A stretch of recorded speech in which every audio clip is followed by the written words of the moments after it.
At 3:14 local time, 12 drones were already 800 kilometers into their flight corridor over the Caspian Sea. No pilots, no cockpits, no radar signatures worth tracking. Each cruised at 180 kilometers per hour, hugging 50 meters above the waterline.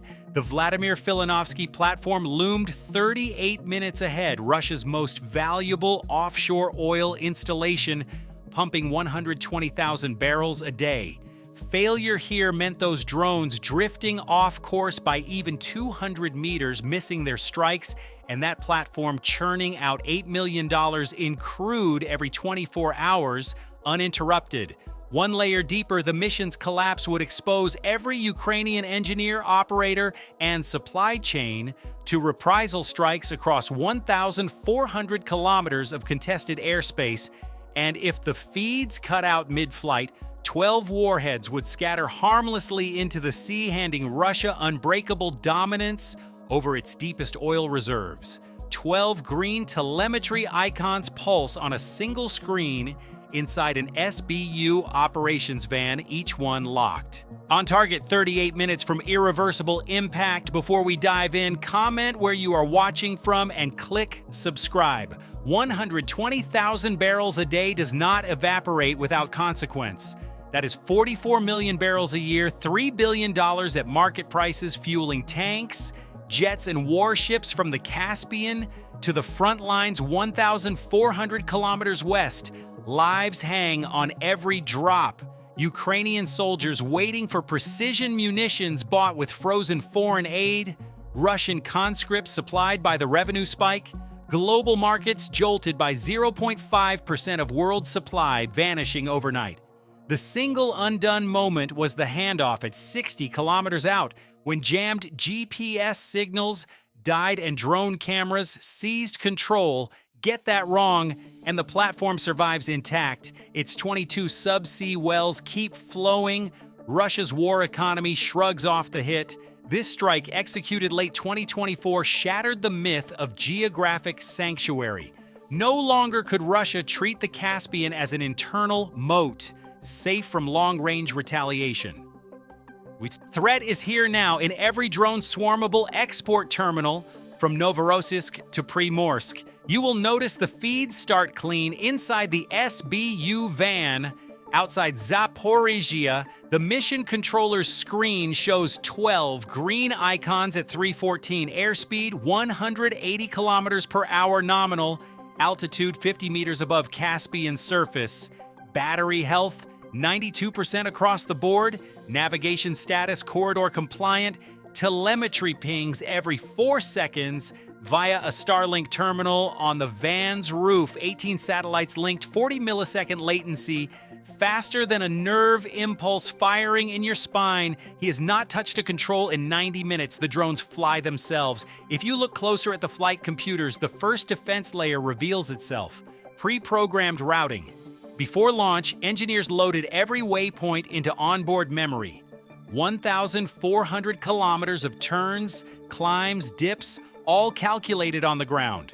No mid-flight signals needed. Think of it like a commuter train on fixed rails. The tracks guide it from station to station, even if the dispatcher goes silent. That covers the cruise phase, 1,200 kilometers of open water where signals still work, reliable, autonomous, clean, but then the opposition bites. Russia's electronic warfare umbrella blankets the Filanovsky zone, a 200-kilometer radius of GPS jamming.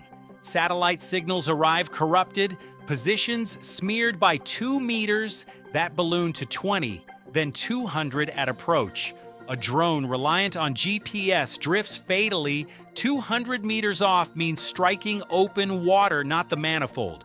Russian jammers, tuned over years, shredded Ukrainian drones in 2022 and 2023. High-frequency noise, overwhelming geostationary signals from 36,000 kilometers up. Weak, predictable, static. Layer 2 counters it. Starlink mesh. 6,000 satellites in low Earth orbit, 550 kilometers altitude, not 36,000. Signal path shrinks 65-fold, arrives punchy at 20 to 40 milliseconds round trip. Conventional jammers target fixed orbital points like aiming a hose at one leaky roof tile while the storm rages sky-wide. You block one beam, 17 others pierce through. The van's terminal locks solid through 800 kilometers of jamming. Drones report back real-time. If a course tweak is needed, the controller pushes it. The drone adjusts before its next cycle. Communication unbreakable. Hot and continuous against cold Russian denial. You will notice the feeds hold steady at 500 kilometers out. Batteries at 78%, corridor deviation under 5 meters. But Starlink relays data. It does not aim warheads. The platform sprawls across 3 football fields, steel towers, pipe racks, identical modules blurring at speed, hitting an ocean grid square, misses the point. Precision demands eyes. Layer 3 engages at 60 kilometers electro-optical terminal guidance. Each drone's nose camera links to a processor stuffed with reference imagery, satellite photos, thermal maps from months of intel, geometry mapped module by module, GPS hands off seamlessly. The seeker scans ahead, matches live feed to stored images, computes offset, nose points 3 degrees left of the manifold, servos yaw right 0.2 seconds, recalculates 10 times per second to impact, like facial recognition software spotting your cousin in a stadium crowd. But the face is a 40,000-ton platform, unblinking, 0 false positives. Jamming blacks out GPS entirely in the final 60 kilometers. Signal-to-noise ratio crashes to useless. Cameras ignore it. Drones fly straight. Deviation under 2 meters. If you look at the Caspian radar scopes now, 0347 local. They register empty. Drones are 12 kilometers out, 4 minutes to target, skimming 50 meters above waves at 180 kilometers per hour. Propellers drone low and slow.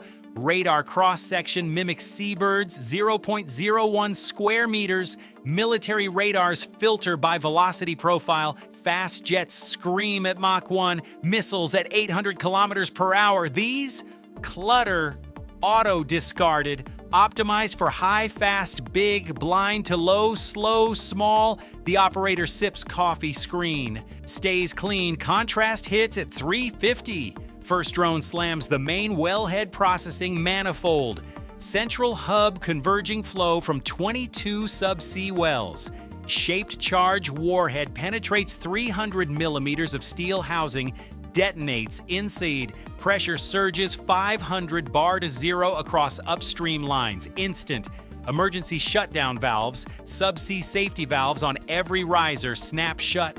22 wells sealed in 3.8 seconds. Flow starved cold. Second drone, 4 seconds later, strikes the primary separation module. Massive vessel splitting crude from gas from brine. Raw well stream enters here. Output feeds the export train. Warhead rips the shell. Structural failure cascades. Downstream compressors, heat exchangers, $200 million in pipes and pumps. Now orphaned. Useless. Third at 0351. Nails the power generation block. 150 megawatts primary vanish. Emergency diesels spin up. 2 megawatts each, enough for shutdown logic. But shutdown already executed. Generators hum to monitors, confirming the void. No flow, no separation, no power draw. 11 seconds total, 9 drones follow, shredding flares, accommodation, secondary power, backup controls, methodical, overkill. Production readout the next dawn, 0 barrels, not 80%, not throttled. 0, 22 wells intact on the seabed, 2 billion barrels reservoir life remaining, decades at full tilt, irrelevant, manifold destroyed, no collection, separator gone, no processing, power obliterated, no restart, intact wells tied to rubble yield exactly nothing.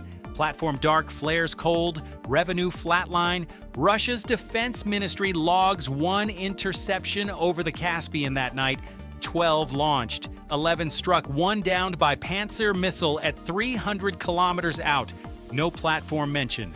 Caspian Pipeline Consortium slips loading schedules, no comment for 96 hours. Filanovsky's unique crude grades, low-sulfur Urals blend for Asian buyers, halt. Tankers idle off Novorossiysk, contracts notify disruption, no ETA, repairs stack, sequentially not parallel, manifold replacement source, 500-ton forgings from specialized yards in South Korea or Norway.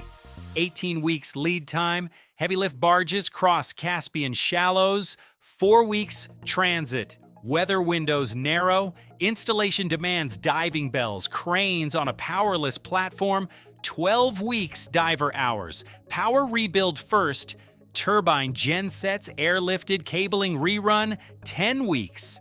Pressure systems next, valves recalibrated, 8 weeks, total 52 weeks minimum, $1.2 billion assuming no subsea complications. One step waits for the last. Russia assumed 1,400 kilometers distance, armored the site. Hostile airspace, open water, domestic sea as moat. Ukraine threaded under it, 50 meters altitude, 10-hour loiter, jamming pierced. Back in the van at 4:52, all feeds flatline on impact confirm. Starlink unbolts in 90 seconds. Antenna folds, cables bag, vehicle rolls before last clip seats. No controls touched, start to finish, routes preset burned through jamming. Satellites held the pipe open. Cameras locked the kills from orbital ghosts. One drone swarm, $2 million total cost versus $15 billion platform value. Flipped the Caspian from sanctuary to target. Returned to those 12 icons pulsing at 3:14. They did not drift. They struck. 11 warheads landed meters perfect. Production crashed to zero. $3 billion yearly revenue erased. Russia's deepwater edge dulled permanently. The frozen image resolves. Manifold housing splits mid-explosion. Fireball blooming over steel. 22 wells silenced in the blast echo. Not a miss, but shut down. One low, slow drone invisible to radars built for a different war just reset the economics of distance.